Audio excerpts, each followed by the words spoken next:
accomplish. 3-day day 2 needs to go in the middle of the table. 3-day day 1, I scored it, gave you guys lots of feedback. And of course, many of you are like, where is the number? Where's the important number? Where's the grade? There's no grade. I'm not grading these. I'm giving you feedback so that you learn and so that you grow and you get better so that next Tuesday, which is 6 days from now, life is good. 6 days.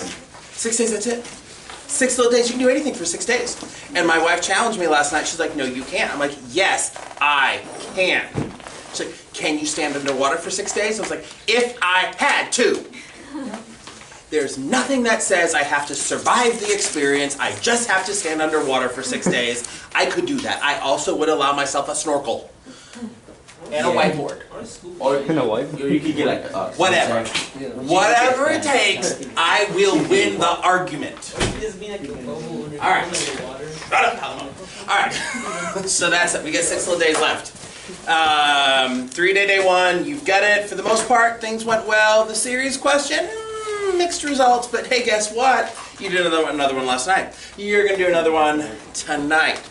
Staying for Mr. Link to work with the AB kids in the multiple choice is great, and it is wonderful, and it does not get you out of doing the 3-day. Tonight, though, we're going to break the pattern. Because you might think that it's 3 a day, day 3. Well, 2 data points is not enough to establish a pattern. You've done day 1, you've done day 2, you're going to do day 4. I'm secretly going up by powers of 2. Because the other thing is, if you do day 3, you're not going to feel so good about yourself anymore. All 3 questions are going to make you question your will to live and why did you ever take Calculus BC, and I don't want that in your lives. Too late for that. Okay, too late, not my problem. Alright, so that's what's happening tonight is 3-day, day 4. We're going to start the multiple choice blitz in just a little bit, but we need to look at 2 questions that were way low scoring for us yesterday. This is practice question number 6 and multiple choice question number 10. And then as soon as we do this, you're going to work on the next round of the blitz. And we're going to go from there. Alright, real quick. We've got the infinite series. We're summing a sub k from 1 to infinity. Has nth partial sum s sub n equals -1 to the n plus 1. What does it even mean?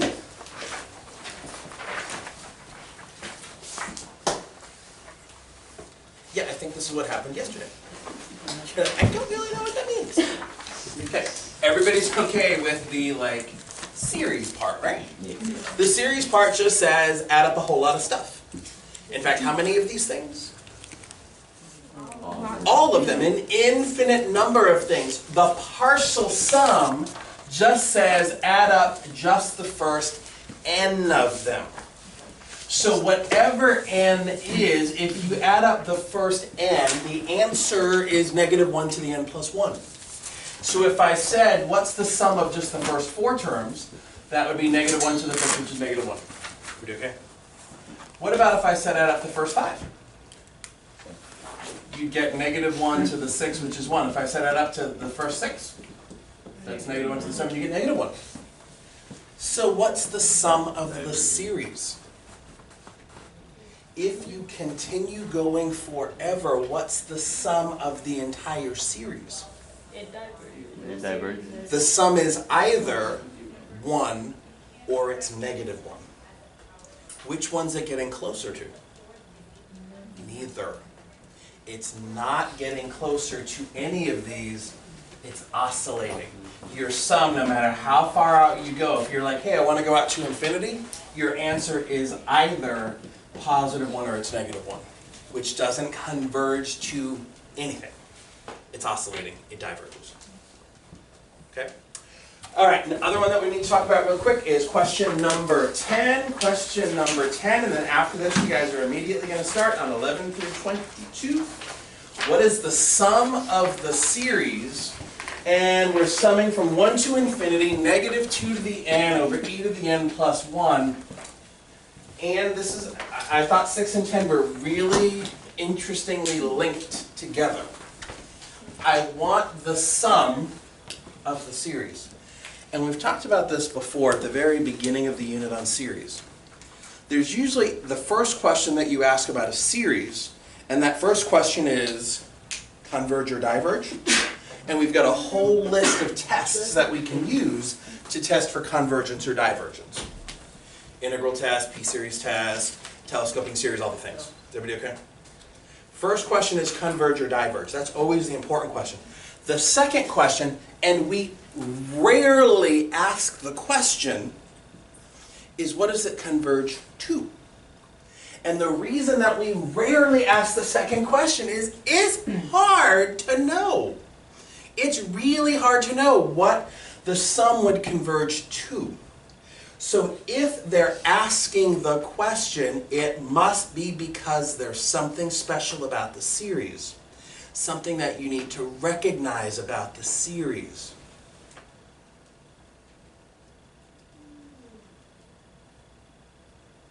Awkward silence visits the room. Alternating.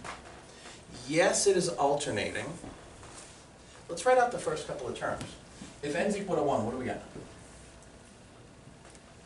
Oh, -2 over e squared. E squared. Plus, what about n equals 2? 4 over e. 4 over e cubed. N's equal to 3? -8 over e to the 4th. N's equal to 4, 16 over e to the 5th. There's something special about this series. Something really, really, really special. I just heard it, Myra. What's happening? It's geometric. It's geometric. How do you know it's geometric? What do you see? Yeah. Right. I'm multiplying in the numerator by -2 and the denominator by e. So what this means is that you have a geometric series. And for a geometric series, let's say that's a series, the sum is your first term divided by 1 minus your common ratio. Your first term is -2 over e squared. Your common ratio is going to be 1 minus -2 over e. And if you guys are okay with this for the sake of time, I'm not going to simplify any further. Obviously, you need to find out the right answer, but I really think the key to this was not seeing that it's geometric. And I'll tell you, like, what really, the bells and whistles went off in my brain when I saw this question. The fact that they want you to find the sum, there's only a few kinds of series we can find the sum of. One of those is geometric. There's another kind of series that we can usually find the sum of. And you'd recognize it as soon as I wrote it on the board. Geometric series, we can know exactly what it adds up to. There's one more kind. Oh, good. Yeah, I wasn't really sure why I was doing that. I was just looking for the right answer anywhere I could get it. Telescoping. The other way that happens is if you're doing a Taylor series expansion, a Taylor series or a Maclaurin, because usually a Taylor series or a Maclaurin series connects to some function. It's f of something. And so in this case, you could figure out, oh, it's a Taylor series expansion for e to the x, so it's my function is e to that power. But generally, geometric, telescoping, Taylor series. More than enough out of me. Everybody ready for the next blitz? Yeah. Okay. From now until the bell rings, whatever the heck time it is, it's a Wednesday, I don't really know. Let's call it 9:03. You guys, the goal is questions 11 through 22. Do not work on any question other than 11 through 22. Nope, and no one's going to finish early. You're just going to do the best you can with the time that you have.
Steven, can folks see both boards?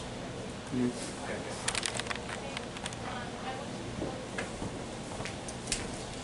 good. All right, for all the folks working at home right now, we're going to do the first series question on the station review. This is the only one I'm going to try to get through today. If there's time, tomorrow or Friday, I'll try to do the second one. But right now, we're just going to focus on this one. So we've got the function g has derivatives of all orders. That just means all derivatives exist. I can find the third derivative, the fourth derivative, the infinite derivative. That is an important thing if we're going to do a Taylor or Maclaurin series expansion. And so G is this power series expansion. N goes from 0 to infinity, negative 1 to the n, x to the 2n plus 1, over 2n plus 3, and then they're kind and they give us some terms. A, using the ratio test, determine the interval of convergence for the Maclaurin series for G. So, bye. So if I'm going to find the interval of convergence, this is always going to be one of the lengthy problems. This is going to take a lot of your time.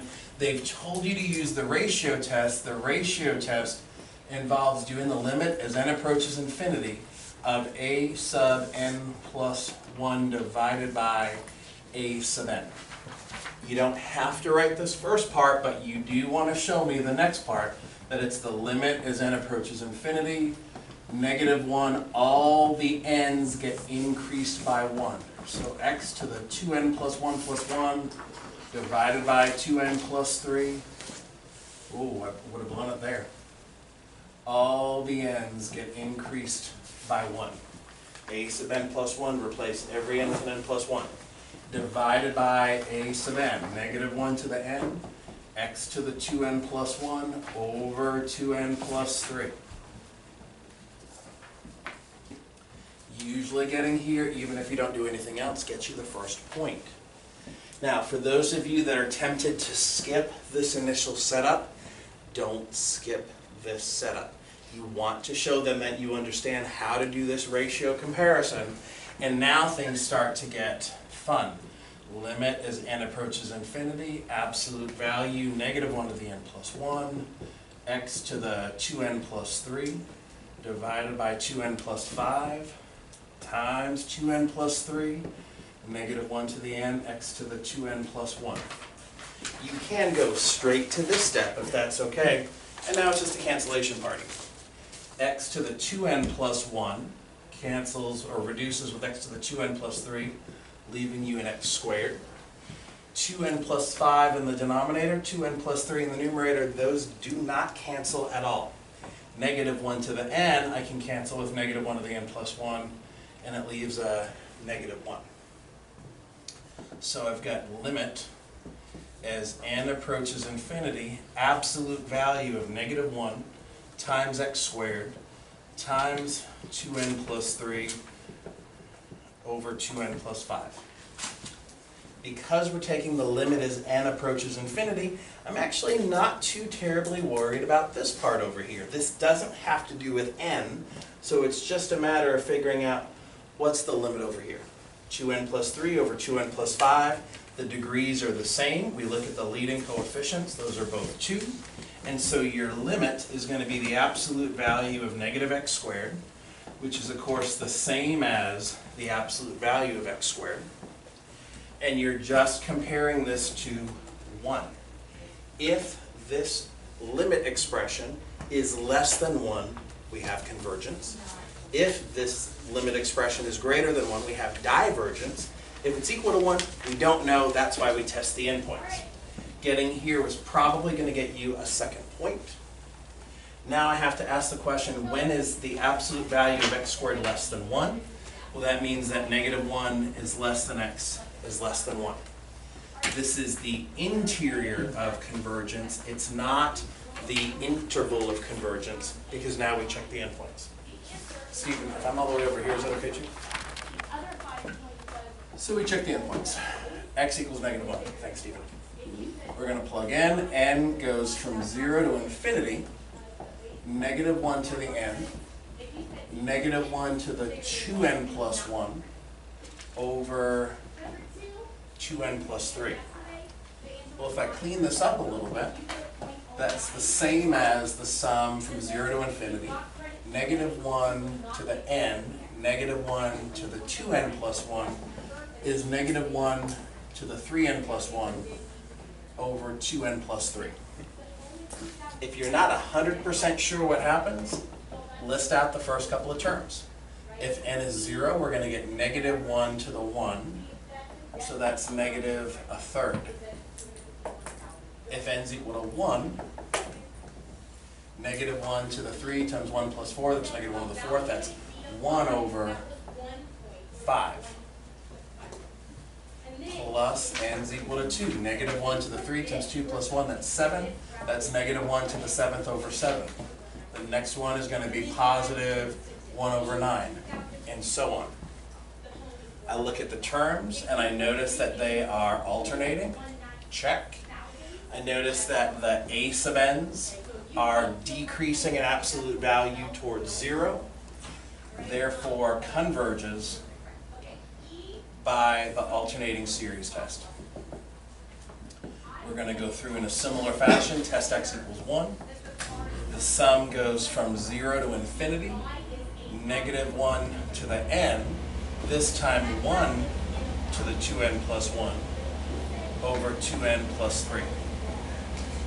1 to the 2n plus 1, doesn't matter what the power is. 1 to any power is going to be 1. So you get the series, we're summing from 0 to infinity, -1 to the n over 2n plus 3. And using a similar argument, we know that the terms are going to alternate. They're going to decrease in absolute value towards 0. Therefore, we have convergence. Converges by the alternating series test. Usually, they'll say something like, for considering the limits of integration. Sorry. For considering the endpoints, you get a point. We've done a whole lot of work. Don't forget that big I, the interval of convergence. We're converging between -1 and 1. We're converging at the first endpoint. We're converging at the second endpoint. So our interval of convergence is from -1 to 1. And that, my friends, is part A. And that would be worth 5 points. That was a whole lot of time, for sure. But it's worth 5 points, and that's a pretty typical point allocation when you see interval of convergence. All right, part B.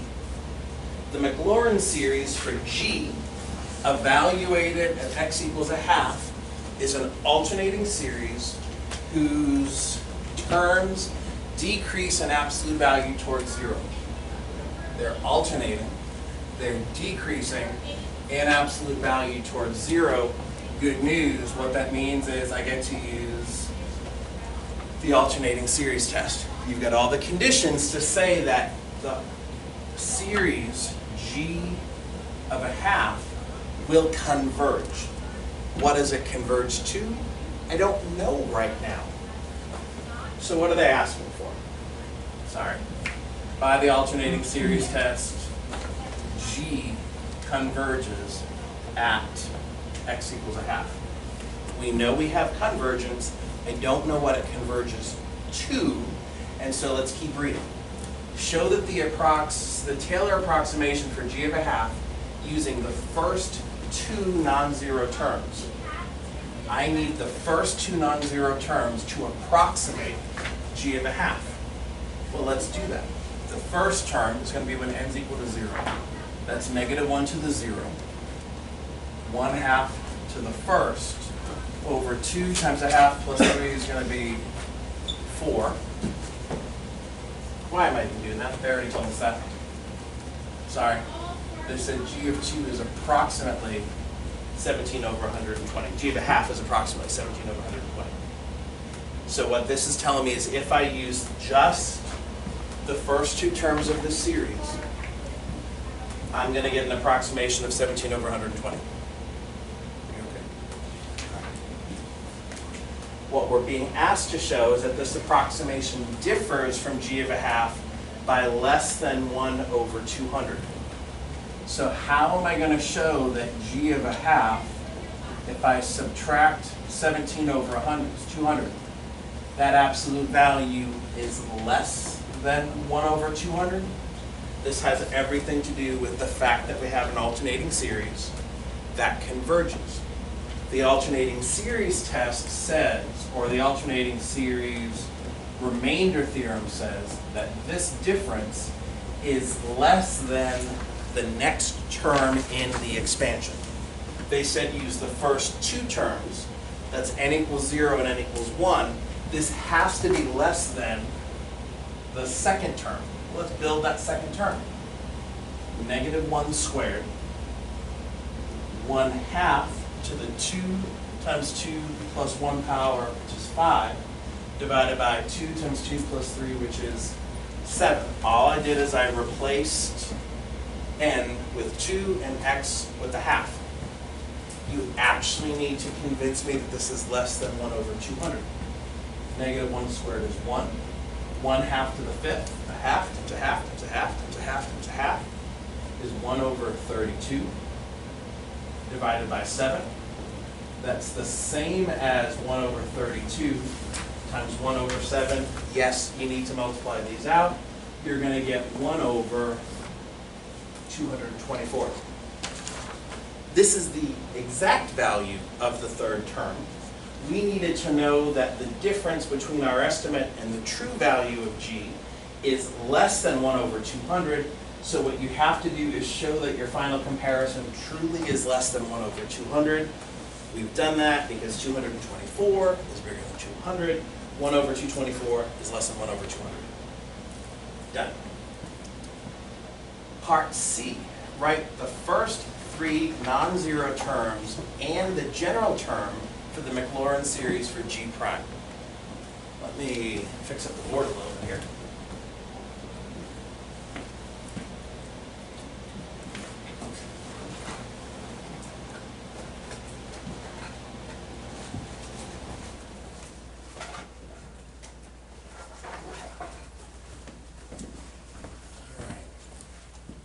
So we know that G is this expansion, which I'm finally going to write this out. X over 3 minus x cubed over 5, x to the 5th over 7. The next term, if you want to see it, would be minus x to the 7th over 9. And we keep alternating. Write the first 3 non-zero terms and the general term for the Maclaurin series for G prime. Don't overthink it. How do we get G prime? We take the derivative. The derivative of x over 3 is 1/3 minus the derivative of x cubed over 5.